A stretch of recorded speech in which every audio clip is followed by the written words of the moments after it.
Hi, welcome back to the Personality Hacker Podcast. My name is Joel Mark Witt. And I'm Antonia Dodge. This is the second episode of a two-part series talking about integrating the weaker side of our cognitive function polarities. Now, that's a lot of technical terms I just threw out there. And if you are a new listener, this is probably intermediate level stuff. So one of the things you can do is go over to personalityhacker.com and search at Personality Hacker the term the CAR model. This will give you a framework for how we talk about what's technically called cognitive functions, the Myers-Briggs system. These are the program of your mind, how you learn information, make decisions, and your four-letter Myers-Briggs code tells you which cognitive functions you're using.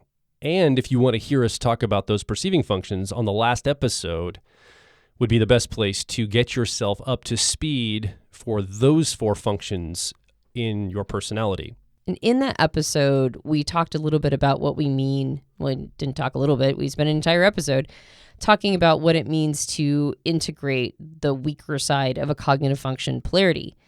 That is to say, all of us are going to use both sides of the polarities that are most represented in our personality types. So your driver, dominant, and your 3-year-old inferior make up one polarity. And it doesn't matter what that happens to be for your personality type, you're going to be strongly influenced by the 3-year-old or inferior function. So you're going to be using it. The integration element is making sure you're weaving in the healthier aspects of it, making it a part of your life, making it something that facilitates and supports your dominant or driver and gives it more opportunity, helps it become a better version of itself. So you're going to be using it no matter what. It's just how are you going to be using it? And so that's what we're talking about in these two episodes. So last week we talked about the perceiving function polarities and how to make sure that you're getting all the juice out of the squeeze, right? Like if you're going to be using extroverted sensing and introverted intuition, how do you make sure that regardless of what direction that polarity is going, you're using the other side of that polarity to really facilitate the best elements of the stronger half. And the same thing with extroverted intuition and introverted sensing. This week, we're going to talk about the judging functions. And so we'll take each of the polarities and we'll discuss them in reverse order of strength. So we'll talk about extroverted feeling and introverted thinking. Then we'll reverse that polarity and talk about introverted thinking and extroverted feeling, and so on down the line with extroverted thinking and introverted feeling. And as we discuss these, think about not just how, like the strongest examples of how you use these in your life, but actually be scanning for the time periods where maybe you could be, taking the healthier aspects of that weaker side to help facilitate. Because as we mentioned in the last podcast, it's not always a transferable skill. You might have this really buttoned up in one area of your life, maybe in your relationships or in your business or your family dynamics. You might have it really strong in one element, but then another component of your life, another slice of your life is suffering because you could be using the more healthy integrated aspects of that inferior 3-year-old or 10-year-old tertiary. You could be using the better aspects of that in those areas of your life. So regardless of where it falls in your cognitive function stack or your CAR model, be thinking about, these judging function polarities. How do you get the quote unquote weaker side? How do you get it to really facilitate the stronger side and really help it become a more beautiful version of itself? So let's jump right into our first judging polarity. Let's talk about extroverted feeling, introverted thinking. So this is harmony and accuracy.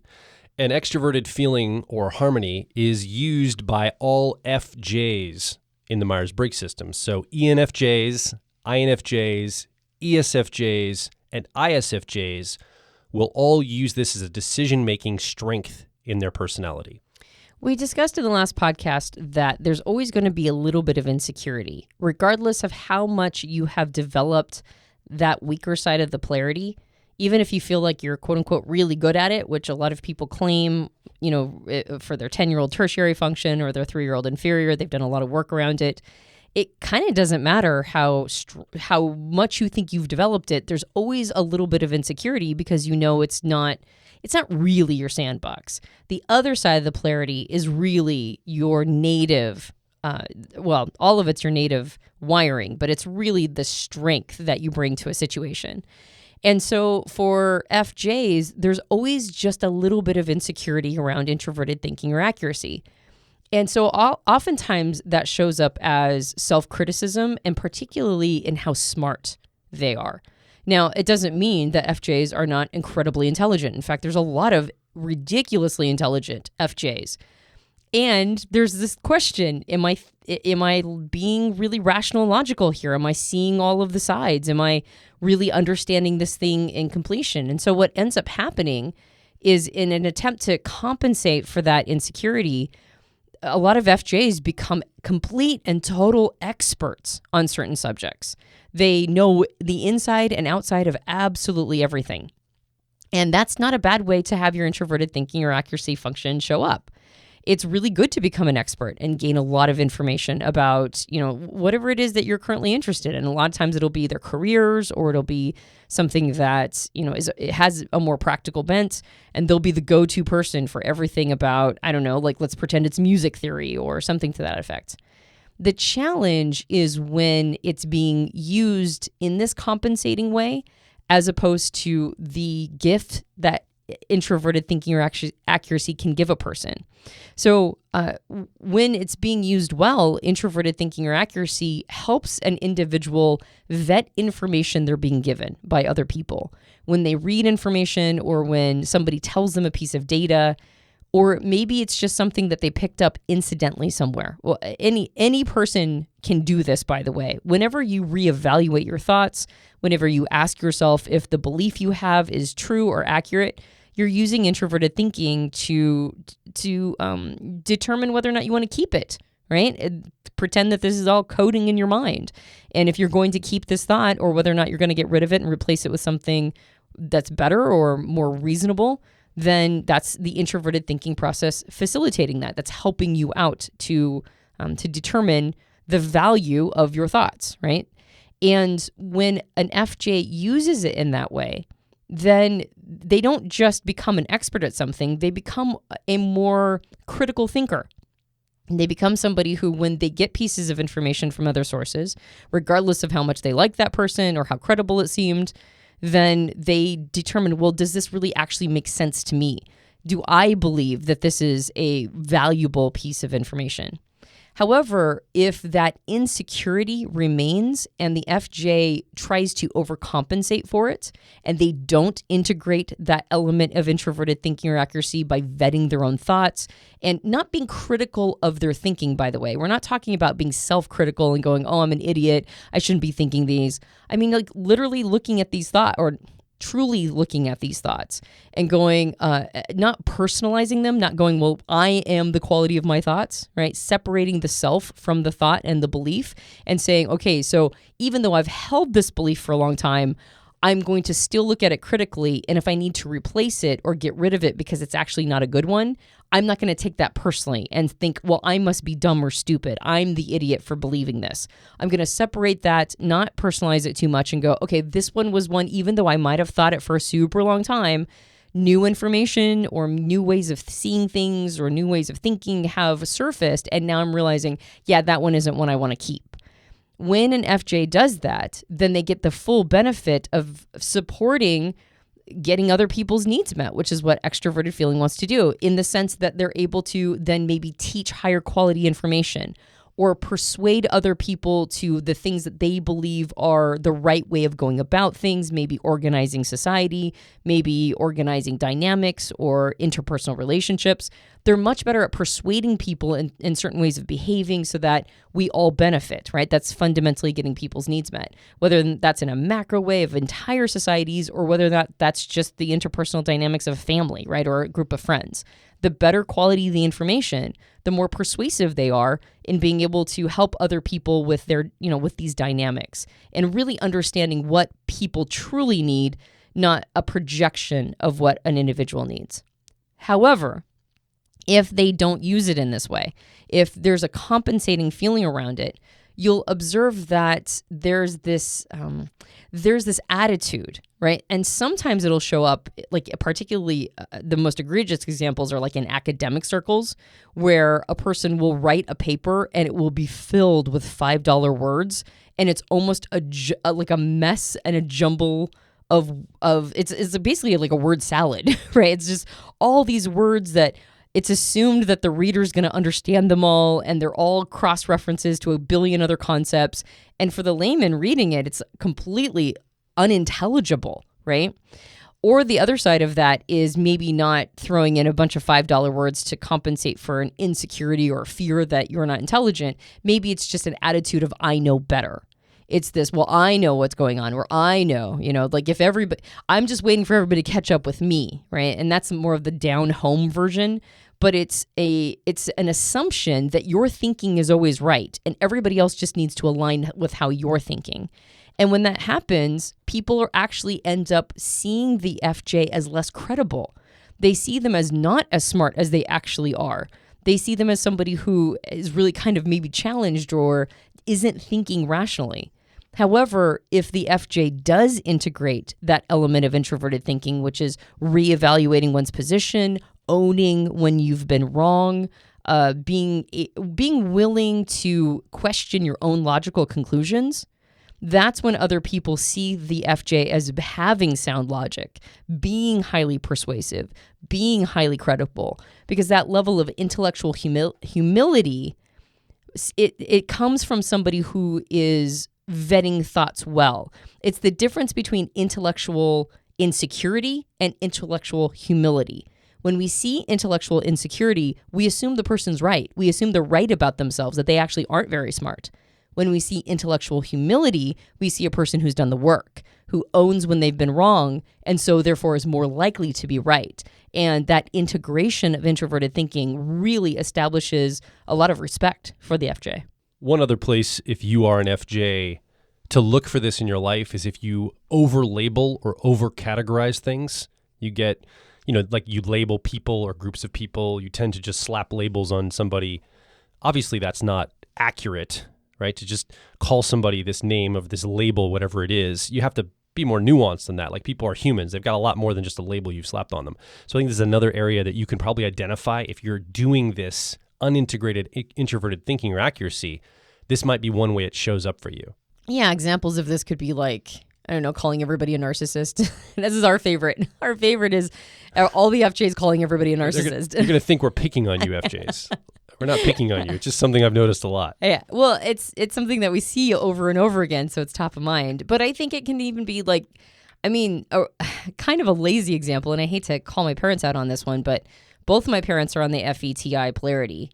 And my mom, who's an INFJ, for some reason, she was totally fine labeling her kids, even though she saw them, for the most part, as individuals when it came to managing them as a group. Like, when I was talking to her one-on-one, I felt very much an individual. But when she was managing us as a group, we all had labels on us. Like, Ty was the smart one, or Tina was the pretty one, or I was the charming one, or whatever it was. It was like this overarching label. And that was almost a way for her to sort us, to understand us as a group, as a collective. And I think even though FJs, when you're talking to them one-on-one, very much will see the individual, I think it's a way of like sort of managing group dynamics, is to throw quick labels to have almost like a shorthand for what that person's needs might be or where they fit in the group. And that's kind of a silly oversimplification. And I don't know if my mom would own that she did that, or at least maybe that's just the impression I came away with. But I think that's what you're talking about, right? This kind of quick labels on people to sort them. And I think that would be an example of using TI as a quick label, but not integrating TI, or introverted thinking rather, not integrating it to like sort of see the more fine grain elements of people as individuals. We have a lot of FJ listeners, so I just want to mention also that you mentioned, Antonia, to question your own logic. If this is, in the back seat, it's either the tertiary 10-year-old or inferior 3-year-old of introverted thinking accuracy, question your own logic. And I could hear an FJ listener right now saying, well, I do that. In fact, I question my own logic so much, I beat myself up about it. I'm critical of myself. I'm self-critical to the point where I've got an inner mean spirit. that I can't do anything right, I don't get it right, and just constant this voice of chatter in my head that's criticizing me. You're saying that's what I should do, and that's not what you're saying at all, right, Antonia? I want to give you an opportunity to clarify that. Yeah, well, and I think that's what I meant by depersonalizing, like separating the thoughts from the individual. I mean, it's really easy to think I am my thoughts. And those of us who are TPs and FJs, those of us who use introverted thinking or accuracy can get real lost in that idea that I am my thoughts or I am my beliefs. And I think it goes back to that whole idea of like, don't believe everything you think and don't identify with everything you think. Like, that's not your identity. So let's pretend you've had a thought that's been really dramatically wrong your entire life. I mean, I've experienced that. I experienced the loss of an entire religious faith, which was the infrastructure of my mind. And there was a lot of identity wrapped up in that. And at the end of the day, when I stepped back and looked at the entire process, I realized, no, that was just information. That was information that my mind believed. And after I got to the other side of it, of having looked at it critically, then I was able to say, I was never that thought or that series of thoughts. I was never that belief system. I was me. And then I had a relationship to that belief system that made it so that I was quite persuaded by it for a time. And then I stopped being persuaded by it. But it didn't mean that I was bad or wrong. It didn't mean that I was an idiot or stupid or, like, how could I have not known better or, all this wasted time or all the things that I could have beaten myself up about. It was just the best information I was working with at the time. So I think the distinction between being critical of one's thoughts and beliefs versus being critical of oneself is that there is a distinction between those two things. Like, we are not our thoughts. We are not our beliefs. It's very easy to believe that, right? It's very easy to get wrapped up in that. And people will argue with that, actually. They'll think that they are their beliefs. The challenge here is that when you let go of your belief, you didn't actually have to die. You as an identity did not go anywhere. Like, you're still you. And better information helps alter and change and helps us evolve, and we become different versions of ourselves. But the core structure of who you are doesn't need to be beaten up. You don't need to bludgeon yourself if you switch out a belief structure or even a thought or even, like a way of seeing things. Like, that doesn't have to be something that you bludgeon yourself over. It's simply a moment of evolution. It's simply a moment of vetting, right? It'd be like, I don't know, like it could be going through math problems, right? Like, thoughts are the most core introverted thinking, pure information that is separated from relationship and emotions is math. And on some level, all of our thoughts are math, right? It's just going through and like realizing, oh, I forgot to carry an integer. Like, how much would you beat yourself up if you forgot to carry an integer? Well, I mean, an FJ might. But you shouldn't. There's no need to. But that's what we're talking about. But that's effectively it. It's like, think, like, how much would you beat yourself up if you didn't get a complicated math problem right? You could if you wanted to, but you don't need to. You just go back and correct it. And that's effectively what we're talking about. So it's not the inner mean dialogue we're talking about, like beating yourself up, talking about how dumb you are, or questioning every decision you've ever made, or you should have known better, or, it's not that. It's simply going, okay, so here's my set of beliefs and thoughts. Do I still agree with them? I have new information. I have better information. I've talked to new people. I'm older and more seasoned. I've got a broader territory.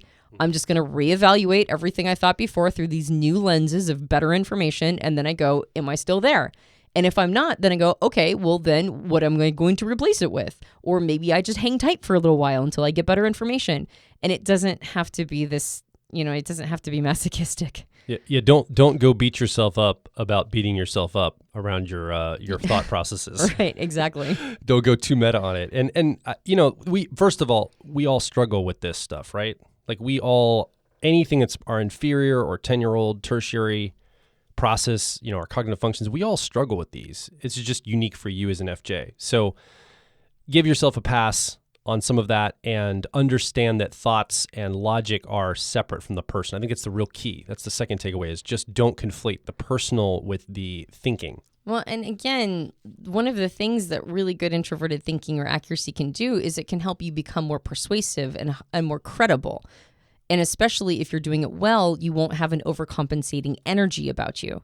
And sometimes we run into a belief or a thought and we're just not ready to let it go, right? We're just not ready. It's like, I don't know what to replace it with. This is something that I have relied on to be a way of seeing reality for a long time, and I'm not ready to let it go. But even that shows some intellectual humility because you're less likely to die on that hill in an argument. You're less likely to go down with the ship.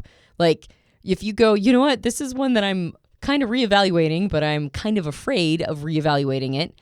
You're probably, unless you're overcompensating. If you're overcompensating, then that's when you immediately go online and argue with everybody because you're trying to strengthen and double down on this thought that you're now got some question around it, and the lack of certainty is making you feel insecure, and now you've got to go double down. But if you go, you know what, this is one that I'm sort of holding loosely and I'm not ready to let it go, and I'm not going to die on this hill. I'm not going to double down on something that I should actually be reevaluating, and I'm giving myself space and time to reevaluate it. That's also intellectual humility. And that will also increase your credibility in the eyes of other people because you're not going into all these fights about something that other people go, I don't think that they're even convinced themselves, because that energy can also be felt by others. Yeah, I've noticed, and as we flip to the other side of this polarity, I'll make one final comment for the FJs. If you watch introverted thinking users, TPs in the Myers-Briggs system, who use accuracy well, that's a strength for them. I can't tell you how many times they will say the phrase, I don't know. I have to learn more about that. I just don't know. They won't just try to, now some will try to make it up, but a seasoned accuracy user or introverted thinking user will just own the fact that this isn't information they have yet, and there's no ego around it. In fact, they're eager to go now learn this, and that's usually what you'll hear from them. So as we flip over to that, we're going to talk about the four types that use accuracy or introverted thinking as a strength. These are going to be all TPs in the Myers-Briggs system. So ENTPs, INTPs, ESTPs, and ISTPs. And they're going to be a little weaker with that extroverted feeling or harmony process. Yeah, just make sure you're talking about seasoned TPs. Yes, some TPs will make it up. I get it. Well, and the young, unseasoned, immature TPs will die on ridiculous hills, but they shouldn't be. And the more they learn the value of saying I don't know, which actually most TPs understand relatively early. If you're dealing with trolls that won't own it, usually they're fairly young or they're people who are in a bad situation. But yes, I would agree that seasoned TPs generally do that.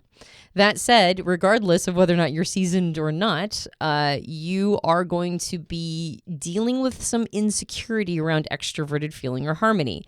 And that insecurity is, oh crap, did I say the wrong thing again? Or am I able to, make friends and have relationships? Or are people just pretending to like me? Or maybe I need to really, really, really attach to the few people that are in my life, because if they go away, I won't be able to replicate them.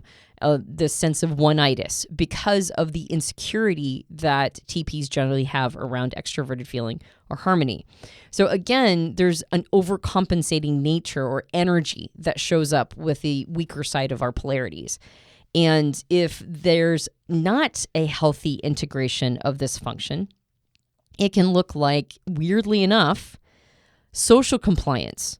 Right? You wouldn't think that, but it's surprising how many TPs have collected this set of rules that they've learned over their lifetime, either because they've been chastised for behavior or they've observed other people being chastised or humiliated for behavior, and they went, oh, okay, then I'm never allowed to do that.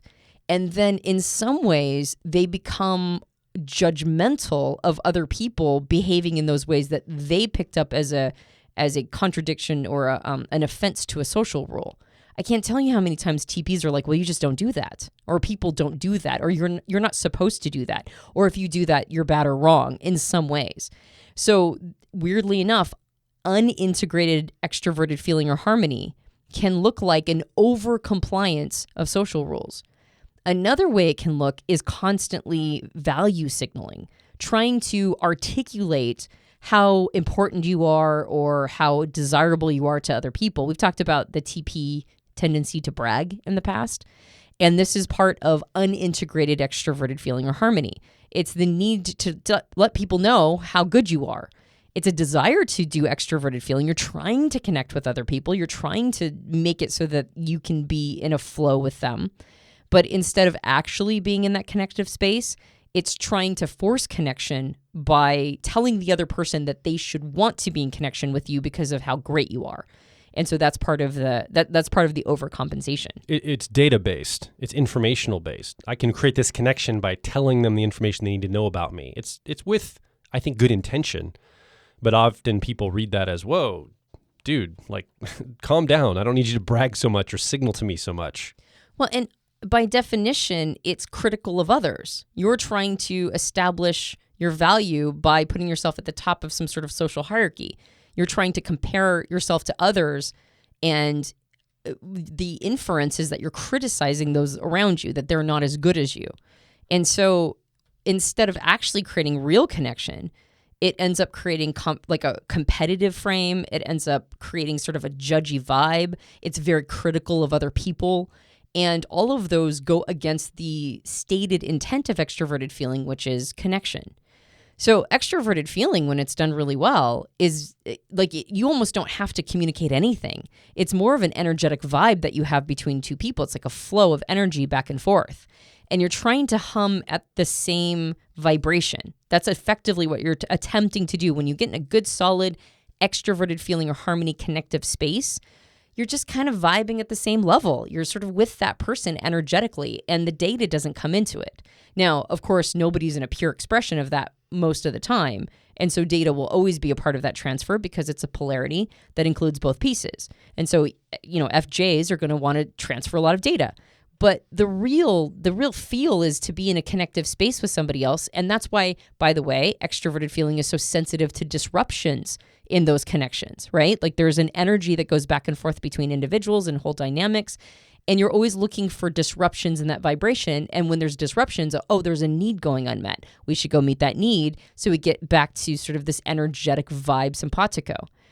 And when a TP doesn't understand that, when they don't get the actual thing that's going on underneath everything, then that's when all of these critical sort of judgy frames come in, believing that that's part of the extroverted feeling or harmony game. And it ends up sabotaging. Again, remember, like we talked about in the last episode, when we do it quote unquote wrong, when we're using these functions but not integrating the lessons of them or the best parts of them, then they become saboteurs.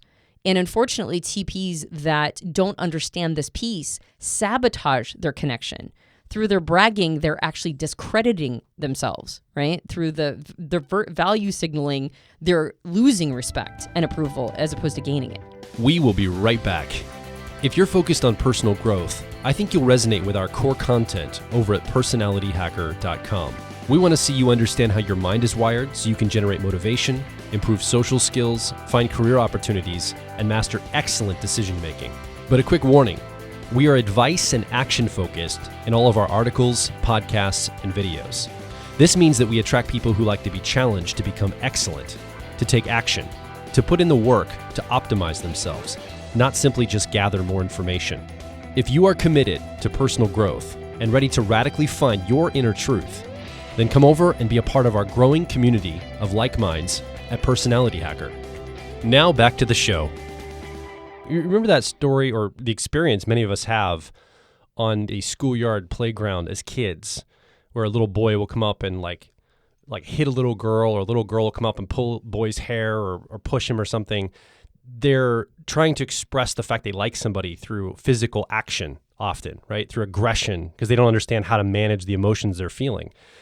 Sometimes this shows up in a similar fashion. That's an example of something I think when you're grown up as a TP user, I've seen this come out as trolling behavior, like online as an example, or trying to start arguments with people. It's actually, weirdly enough, it looks caustic and aggressive, but I always interpret it as this is probably a TP behavior, or if I know they're a TP, this is a behavior of attempting to create connection through this trolling or picking a fight or an argument.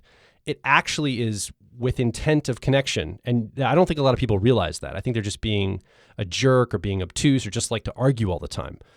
But for an introverted thinking user, accuracy user, that debate feels so good to connect on that, or that comment they make to get a rise out of someone. And now we've got a connection. Even if it's a bad connection, even if they're upset with me, at least it's something. I feel something from somebody.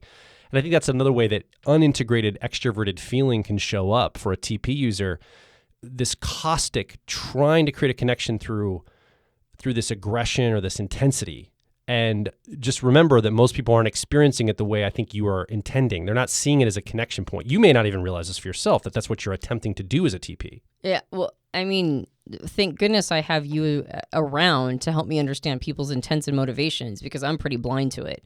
And I recently had an experience on one of our YouTube videos where somebody made the comment that every influencer in the Myers-Briggs world, right, whether it's YouTube or podcast or whatever, they accused every single one of being an ESP, leading with extroverted sensing, including myself, that I was an ESTP. And because it was under one of my videos, I just kind of went, well, is Occam's razor? I don't usually comment back, but this person seems sincere. So I said, is Occam's razor that literally every single person in the sphere has mistyped themselves? Or is it that you might have formed some patterns that might not be bearing out in reality? And so, I mean, I opened the kimono. I shouldn't have done it. I try not to comment on too many other people's comments, because it almost always ends up in this huge dialogue, and I just kind of go, oh, okay, here I go. But the person who, I didn't know they were an ENTP originally, or I didn't know that was the type that they claimed, gave me an absolute tome of a comment back, giving all of these reasons why they're right, and that they've typed all of these people and they're empirically right, and here is all the all the tools that they used, et cetera, et cetera. And at the end of it, they said, and if you're a true ENTP, then you will find it exciting to debate with me. And if you don't debate with me, then I'll know that you're not a true ENTP. And I was like, as long as you don't have kids or a job or anything else better to do. Yeah, I'm not asterisks. I'm not saying running a company and also running events and also have a family and also a home. Like, I just said, I felt the need to say something back because I had already engaged, but I also knew I needed to close this loop pretty fast. And I said something to the effect of, you're making a lot of assumptions about my discretionary time. And at this point, no, I don't find it. I mean, I didn't tell it to this person. I was like, at this point, I don't find it exciting to debate people on the internet, because it doesn't actually refine me. Like, the exciting or get thing, a true connection. Or get true connection. It's just, it's very disconnected in my mind. And it's not, yeah, exactly. It's like when you have integrated extroverted feeling or harmony as a TP, you start to get a sense for what's going to be a satisfying engagement. What's something that's going to really refine your thinking and refine their thinking and be true connection. And I was like, this is not one of them. So of course the person came back and said, well, see, that's how I know you're an ESTP. And I went, okay. Well, I didn't say anything more. I just kind of closed the loop, and I just like, that's whatever that person thinks. And also that individual, I think you're right. You came back and you said, I think they actually were trying to connect with you. I think that's what was going on, is that they're attempting. I mean, it was really funny because, or not funny, but it was like, the person was very sincere. They were like, you really need to help your audience, and you really need to be reevaluating your type. And I can tell that you have a lot of doubts about your type. I can really sense that you're really doubting whether or not you're an ENTP. I can read it in your comment. And you need to be doing your audience a service by really reevaluating this. And it sounded so condescending, right? It sounded like crazy condescending. But you were like, no, I think the person is trying to actually create connection with you. And I'm like, I think you're right. But they didn't know how to do it. It was very unintegrated extroverted feeling or harmony. It was like, if they could bait me, if they can get me and pull me into this thing, then now it's on. And it took a little bit to see what you were seeing. But as soon as I saw it, I couldn't unsee it. And I thought, man, that's how TPs roll if they are unsure of how to create that honest, authentic connection. So just to, I guess, reiterate the point, if you can understand, or if you can start getting a sense for what satisfying interactions are, if you can get a sense for what really constitutes a really good connection, and that is being at somebody's vibe, that doesn't preclude information exchange. It doesn't preclude all the other things that makes a relationship really fun and interesting. but you have to make sure you're sort of at the same place. You're vibing at the same level. And when you're vibing at the same level, then you don't do things like try to overcompensate for insecurity around relationships and brag a lot or value signal or uphold these rules that if you thought about them yourself, you would realize that you're upholding rules in behalf of other people just because you got burned by them. It's not your job to uphold other people's social expectations. It's your job to go, yeah, those are ones that I don't agree with, but I'm still going to stay in a good vibe. I'm still going to stay compassionate. And when a TP shows up in that way, then they get the respect they're looking for, they get the approval they're seeking, they get that connection, and then people actually see them as valuable because they're showing up with the gift that they have to give to the world, which is to question assumptions. All right, let's roll over to the next polarity. We're going to flip it both ways, but let's start with the extroverted thinking lead with introverted feeling in a little bit more of a diminished or weaker role. So these are going to be all the TJs in the Myers-Briggs system using extroverted thinking or effectiveness as a strength. These are ENTJs, INTJs, ESTJs, and ISTJs. And they're going to have, as a weaker part of this polarity, introverted feeling or authenticity as something that is not as strong as that effectiveness process. So a lot of times we discuss this as being maybe not that associated with one's values or maybe not as understanding of the things that are important to them. But I actually think in the way that it shows up in an unintegrated, unhealthy way is not simply an ambiguity around one's own values or whether or not they have it, but I actually think it gets to the core of the identity itself. So introverted feeling or authenticity is very much about forms of emotional introspection. It's about understanding what motivates you, what your intent is, and what means something to you, your desires, the core things that compel you to take the actions that you do, and processing the emotional experiences that have affected you, the things that are maybe even trapped inside, and recognizing the importance of all of that. And I think one of the ways that this shows up in an unintegrated way is when TJs assume they know themselves. They assume that they have their identity locked in and that there's no more need for introspection. I remember hearing an ENTJ say, and I hadn't talked to them in a very long time at this point, but I was really looking forward to getting to know them again. I had made that comment. I'm looking forward to getting to know you again. And they said, well, you don't need to do that because I'm as unchanging as the tide. And I thought, really? In the last 15, 20 years, nothing's changed for you? Like your identity is exactly what it was before?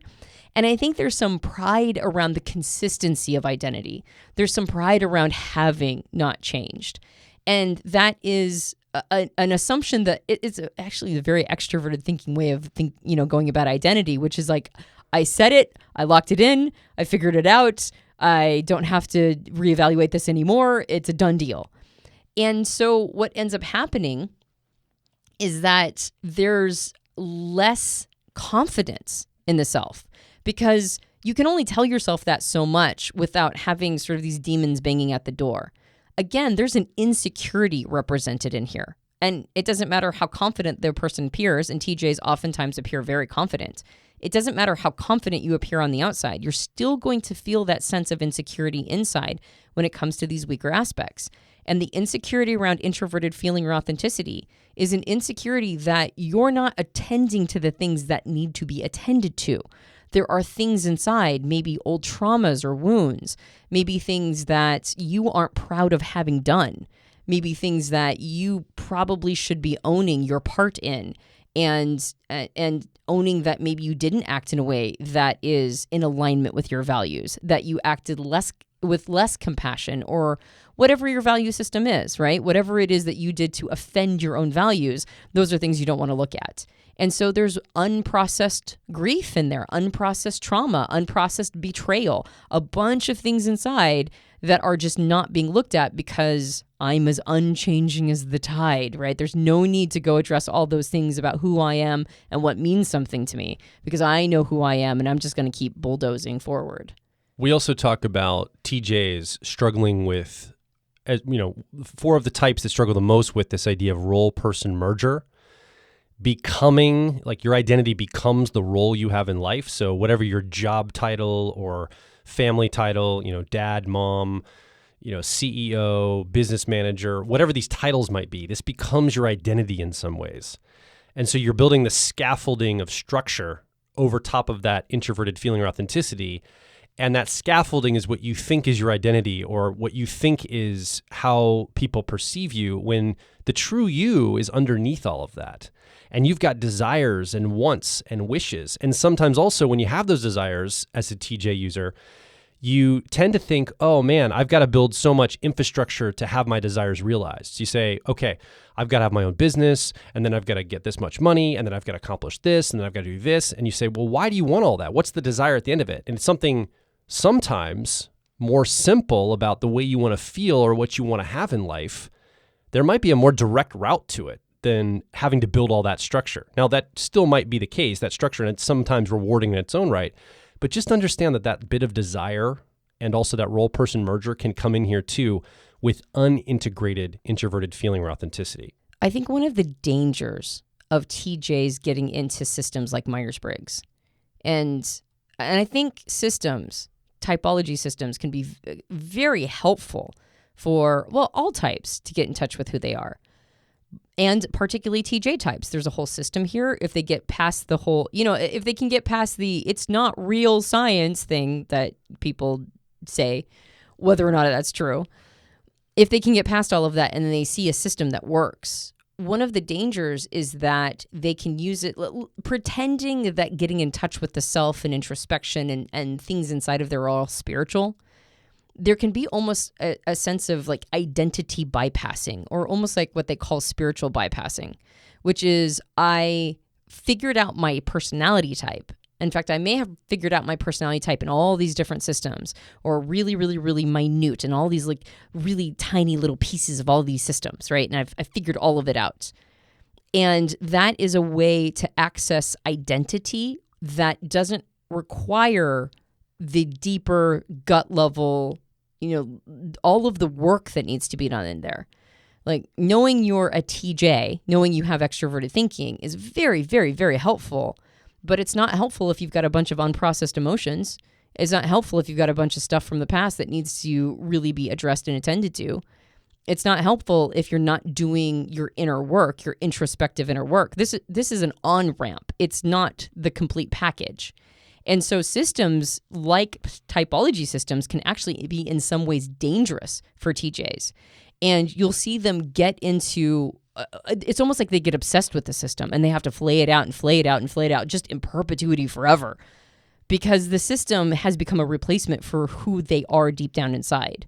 And a system can't tell you who you are. In fact, you can almost tell that some TJs instinctively know this because they'll reject the system out of hand. They'll say, well, you can't put me in a box. Man, that resonates. Like, instead of understanding that 16 types, for example, in the Myers-Briggs system, we have fidelity enough at 16 types to get a kind of a loose sense of somebody, to then see all the ways that person is unique, right?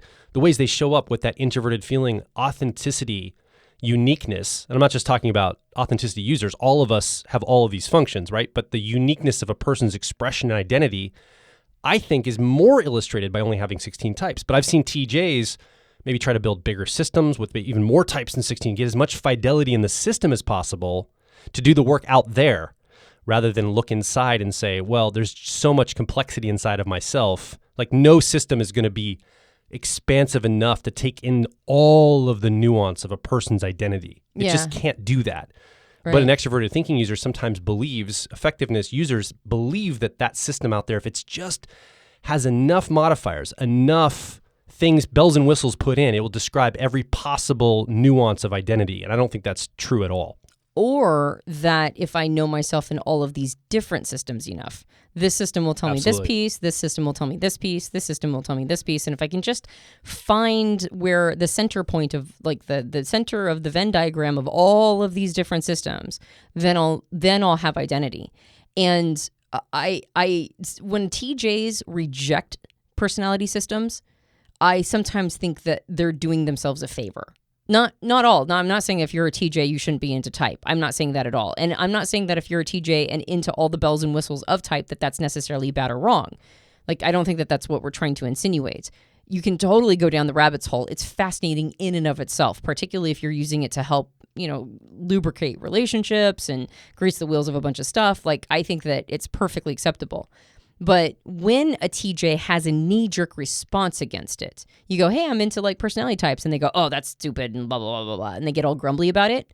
A part of me goes, I wonder if they're actually trying to protect themselves against using this to define themselves too much. I wonder if it's kind of like their instincts are saying, don't go down this rabbit's hole because it might not be healthy for you specifically. And so the integrated introverted feeling space, like the thing that really is healthy is that introverted feeling or authenticity is not just about telling you who you are. It's about a constant and perpetual exploration of who you're becoming.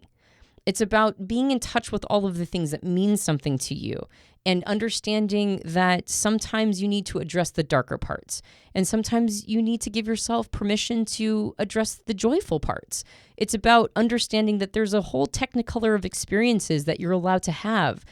And you're allowed to express them. You're allowed to be your unique self and express that to the world.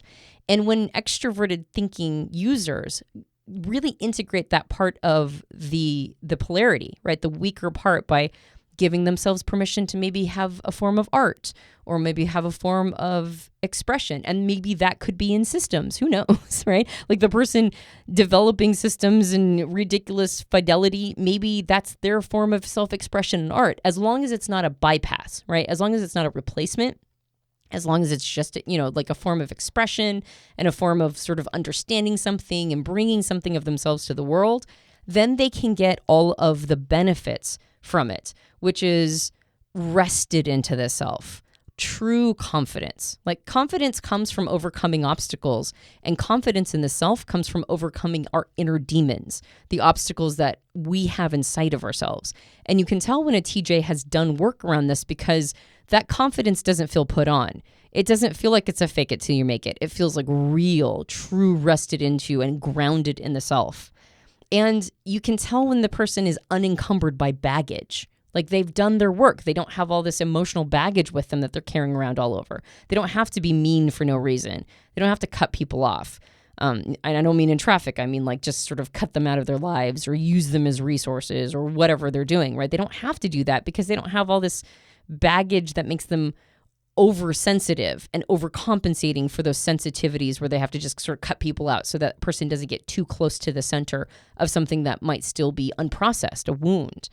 And they're more sympathetic, right? They understand the humanity of things and they bring that humanity to everything they do in the outside world. The humanity now makes the extroverted thinking component of the building and ameliorating and making, like bringing something, resource management.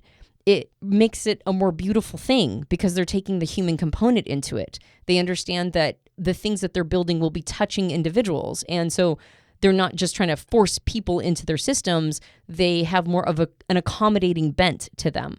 And so really integrated introverted feeling or authenticity beautifies extroverted thinking or effectiveness. But if you don't have it integrated, the opposite happens. If it's just being used and maybe used poorly or just used as a form of, emotional indulgence, which is I see that a lot of pride, like attaching to ego, then the person, instead of having confidence in knowing themselves, has an unexplored self. They have almost always false confidence. They have this sort of static ego that they're always protecting, and you can read it a mile away, and it doesn't feel grounding at all. So let's flip this polarity and talk about introverted feeling authenticity users who are going to have a weaker effectiveness extroverted thinking side to this polarity. So this is all the FPs in the Myers-Briggs system: ENFP, INFP, ESFP, ISFP. They all use introverted feeling or authenticity as a strength to make decisions. So when you have extroverted thinking as a tertiary or effectiveness as a tertiary and inferior or a 10-year-old, 3-year-old, it can sometimes, like the stereotypes are that you're not doing anything, right? There's like a lot of stereotypes about unmotivated or maybe not industrious FPs, right? And that's something that gets talked a lot about, and FPs oftentimes push against this. But I think when an FP is using their extroverted thinking or effectiveness but not integrating it, you'll see somebody who's busy all the time. They're always doing things. They're constantly in motion. They're always trying to make stuff happen. But they're not accomplishing what they should be accomplishing. They're not remembering that extroverted thinking or effectiveness is about amelioration, improvement of systems, a better resource management, not just being busy and ticking things off of a to-do list, but doing the right things, setting things up for the future, making things that last, making a mark on the outside world. And so what happens is when introverted feeling or authenticity just exploits extroverted thinking, and that's kind of how I've seen it. I've seen it that when you have this polarity and you've got that insecurity there, and you don't actually have control over it, it has control over you, there's almost like an exploitative nature to it. And so sometimes this will look like being exploitative to the outside world. Well, I shouldn't have to show the world my value. It should just know it. And so then it gets kind of demanding, or it requires subsidizing. It thinks everybody else should be taking care of it, and it will take a bunch of actions to try to manipulate the world into taking care of it.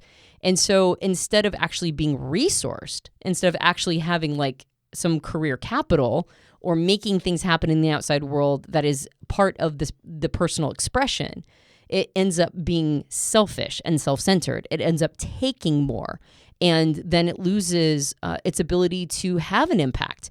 It loses that ability to be somebody that other people want to be influenced by, or leave a mark, or have a form of leadership. It ends up, sort of cutting the legs out from under itself. I think it's really a blind spot of how value is transferred between 2 points. It could be between 2 people, 2 businesses, a person in a business. But extroverted thinking or effectiveness understands the idea of value creation, value capture, storage, and value transfer. And introverted feeling authenticity users go, well, I'm valuable as a unique individual. I really don't want to be judged on my ability to create, store, and capture or transfer external value, because I am already valuable as my own vessel, who I am. And it's almost like this unspoken expectation that other people, and I've struggled with this, man, all the time, they should see my value. I can't tell you how much a person that I knew was going to hire me for a job 20 years ago. And they said, they knew me. They saw me in my current role. I was at a high level in a leadership position. They had seen me perform for like 5-6 days straight. We had multiple conversations and like tons of this conversation. Well, I went to this place to get this job, and they said, hey, everything looks great. I just need to have your resume in hand. I just need to see the actual tangible expression of all the things you've done. And it made me immediately lose interest in the job. And I was actually offended that this person that knew me so well, they'd seen me perform, they knew my leadership capabilities, they knew my value, and they still wanted me to present it externally on a piece of paper. Screw you, screw that. Nope, not happening. Like I was immature at the time. But this, I think, is something that FP users or introverted feeling or authenticity users feel. They feel like you should just know I'm valuable. I shouldn't have to prove it to you. Like I'm valuable as a person, right? Yeah, my value should be obvious. Mm-hmm. And I think that phrase, I shouldn't have to ... is part of the unintegrated extroverted thinking or effectiveness. Because one of the things that extroverted thinking really brings is an understanding of the linear nature of how something is built. You've got to do A, then you've got to do B, then you got to do C. And when a person has an unintegrated relationship with this, oftentimes they don't want to have to do A and B and C. They just want to skip steps. They just want to go straight to the top. They want to go straight to the thing that they want to do. And so there's a reluctance to do what I say, grind it out, which is doing the hard work, establishing, doing grunt labor, right? Like if you want to get to the place that you want to be, you sometimes can't just shoot there directly. And you can't always negotiate the world to get you there faster than it has that track. I see this all the time with not just FPs, but just kids that go to college and get university degrees. There was a time when getting a piece of paper from a university was a ticket to walk straight into your field. And those days may or may not be over. Like you leave, you realize that you're in an ocean of people who have the exact same degree that you do. There's only so many positions.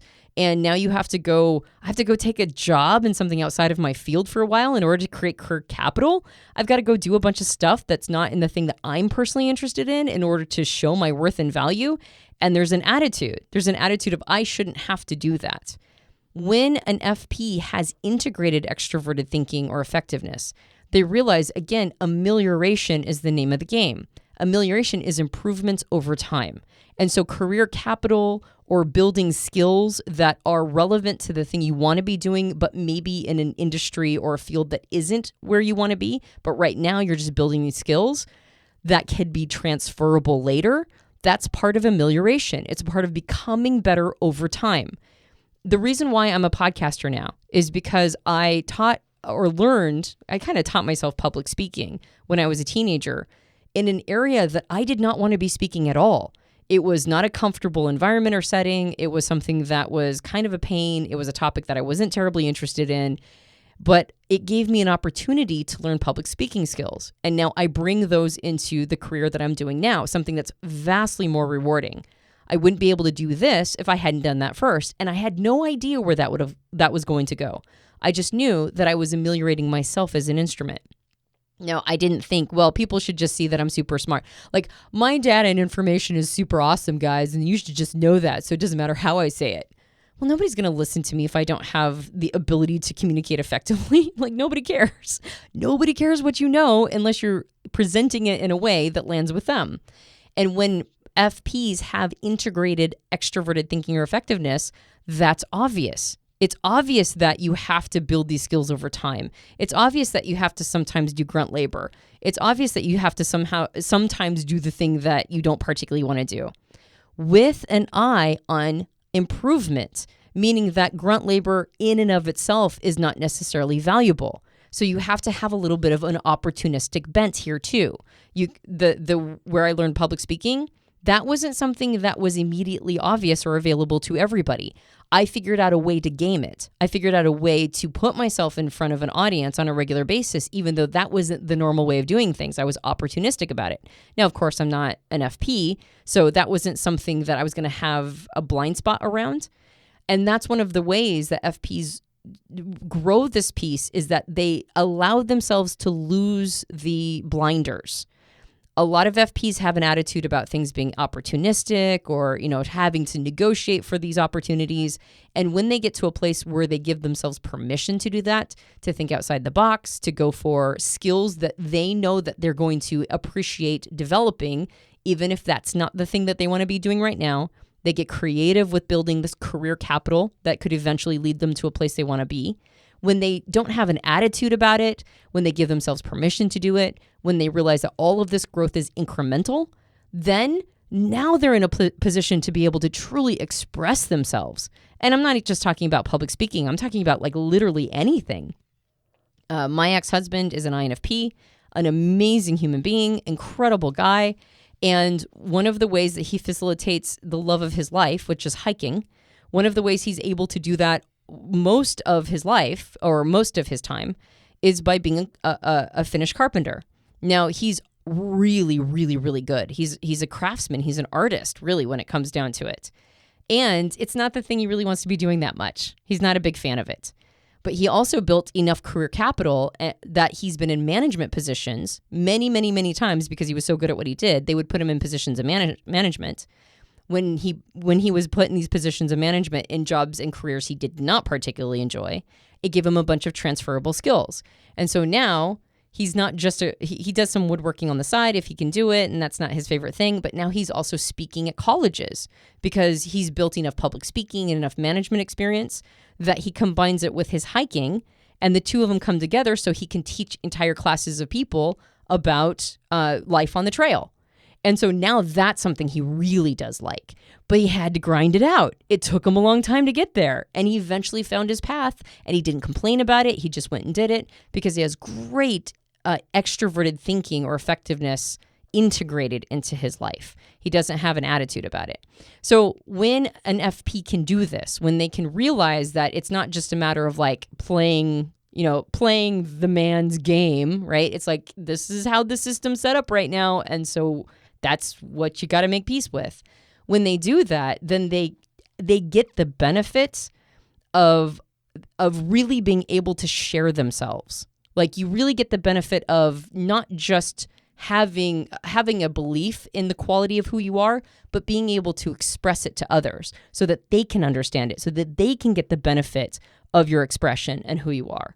And you can also move past this feeling of resentment, because I think what ends up happening is FPs can get stuck in that. They resent that they have to do all this stuff that they shouldn't have to do, quote unquote, shouldn't have to do. They move beyond that. And so their introverted feeling or authenticity doesn't get stuck in an attitude, right? It beautifies that part of them because now resentment is out of the way, that attitude is out of the way, and now they have all of this emotional real estate to apply to joyfulness and gratitude and experiences that are so much more rewarding. Or maybe go into the work we talked about with the TJs and start dealing with emotional baggage, right? There's all this real estate available to do introspective work and not just be stuck in, sort of these very unproductive emotions like resentment. And I think at the end of the day, the real gift that extroverted thinking or effectiveness gives to FPs when they truly integrate it and not just use it is it gives them a sense of control over their life. A lot of times FPs feel out of control. All these things are coming at them, all these expectations, all these requirements, all this stuff, all these people who say, well, why don't you enter this career? Or why aren't you doing this? Or why aren't you making more money? Or why aren't you getting more done? Right? Depending on how close that person is to you. And it gives a sense that all these balls are being thrown at you all the time and you don't have any control over them. But once you really get this part of you integrated, now you're in control of your life. Now the choices you're making are your choices. You have sovereignty. You get to decide what you're doing. Even if it's a grinded out experience, you chose it. You chose it because you want the career capital it's bringing you. You chose it because you want to develop some of these skills that you can apply to something bigger later.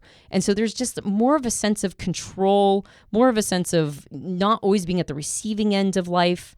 And there's a real sense of, again, almost like with TJs, of groundedness and rootedness in your life, that you've got this. Everything is going to be okay. Mileage is going to vary on these judging polarities for you. You may identify with some of the things we've talked about. You may say, well, I don't really do that, but there might be something else we didn't talk about that you do identify with. So this is designed to be a conversation to get you to look inside, look at yourself, look at your life, and start to identify some of the ways maybe you can integrate the less, the weaker or less sophisticated parts of yourself to support the stronger parts of your personality. So just kind of pay attention to this and don't overanalyze, but just pay attention through your life to these elements we've been talking about today. Yeah, and I mean, there's almost always more of a conscious battle going on between the co-pilot and 10-year-old or auxiliary and tertiary functions. Usually the relationship between that polarity is a little bit more obvious to you, and the struggle is real when it comes to that. So if you're an EJ or an IP, then last week's podcast on the perceiving function polarities are probably going to be something you're a little bit more aware of, and that's more on your radar because you're watching those dance with each other, that polarity for you. If you're an EP or an IJ, this week's podcast is probably going to be a little bit more on your radar because that's, your auxiliary and tertiary or co-pilot and 10-year-old are going to be the judging function polarities. But it might be better to observe the driver dominant and 3-year-old inferior relationship because that one's more stratified. It's like it's a little more difficult to see how to weave those components into your life. And sometimes we tend to be more one-sided when it comes to those. So if you're an EP or an IJ, maybe last week's podcast is one that you want to ruminate on a little bit and go, okay, how do I really integrate that 3-year-old or inferior into my life? What's money that I'm leaving on the table? Even if I've got, maybe this dialed in one aspect of my life, what's an aspect of my life where I could really do some work in integrating it in the healthy way? And if you're an EJ or an IP, maybe this week's podcast is the one that you need to focus on and really ask yourself how you can integrate the opposite in your life. So what do you think? You've been listening along. You haven't had a microphone. It's just been me and Antonia here, and you haven't been able to say anything yet. Well, now you can. Come over to personalityhacker.com directly below this episode. Please leave a comment, a question, or more importantly, share your story about how maybe some of these things have shown up in your life. Have you needed to integrate something in your life, from the past 2 podcasts, and you're like, hey, this is how I did it. So you can maybe give an example for other people to read that are in the community. You can be a help to us and other people to see how you figured this out. Or maybe you've got a question or share a story with the struggle that you're going through, and maybe you can get support or help from people in the community that can speak up and say, hey, this worked for me. If you're struggling with this, this is something you can do. So we want to hear from you, make your voice heard over at personalityhacker.com. And if you enjoyed this podcast, you can subscribe to us on iTunes and various Android platforms. If you leave a rating and review for us on iTunes, that really helps us out a lot. Actually, go leave a rating and review for us on iTunes. Go do it right now because we really need that. I haven't had one in a while, so a good one. Yeah, give me a good one. You read all the good ones. Yeah, I read all the good ones. That's right. I used to say I read all the bad ones. No, I don't read the bad ones anymore. I just read the good ones. And you're not kidding when you say that. You just kind of, you just ignore them now. Yeah, I totally ignore them now. I'm like, whatever.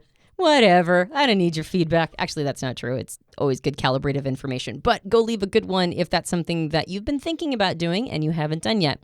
We have a book. It's called Personality Hacker. You can get it at all major book retailers. And if you leave us a rating and review on Amazon or Goodreads, that also helps us out a lot.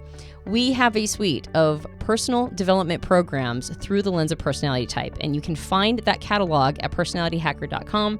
Go check out that catalog of programs and see if there's one that's right for you. My name is Joel Mark Witt. And I'm Antonia Dodge. And we're going to talk with you on the next Personality Hacker podcast.